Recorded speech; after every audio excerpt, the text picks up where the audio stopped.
বহুদিন আগে গিয়েছিলাম এক বড় লোকের ছেলের জন্মদিনে। চারিদিকে আনন্দে ভরপুর, ঝাড়বাতির তারা খসা আলো। টেবিলে রকমারি খাওয়ার আর প্লেটের চেয়ে মানুষের খিদে কম।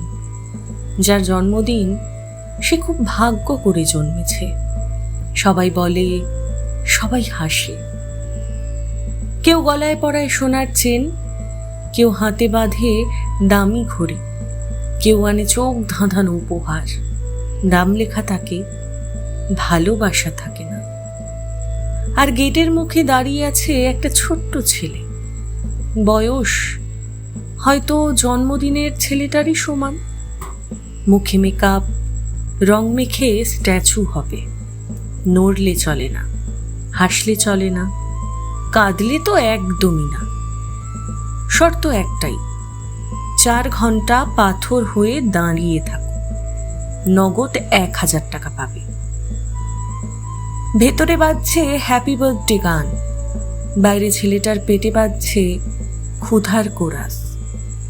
ভেতরে কেক কাটে রূপোর ছুরিতে, বাইরে ওর স্বপ্নগুলো কাটা পড়ে প্রতিটা সেকেন্ডে। একজন জন্মেছে সোনার চামচ মুখে নিয়ে, আরেকজন জন্মেছে শুধু মুখ বুজে সহ্য করার জন্য। দুজনেরই জন্মদিন আসে বছরে একবার।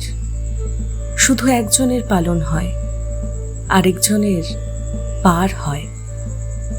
4 ঘন্টা পর ছেলেটা আবার মানুষ হবে। 1000 টাকাটা হাতে নিয়ে দৌড়াবে। মায়ের ওষুধ, নাকি বোনের খাতা, নাকি নিজের একবেলার ভাত, জানি না। শুধু জানি, বাড়ি ফেরার পথে ও আকাশের দিকে তাকাবে। কোনো খসে পড়া তারা দেখলে ও ইচ্ছে জানাবে, কারণ ও জেনে গেছে ইচ্ছেগুলো শুধু বড় লোকের ছেলেদের জন্যই পূরণ হয়।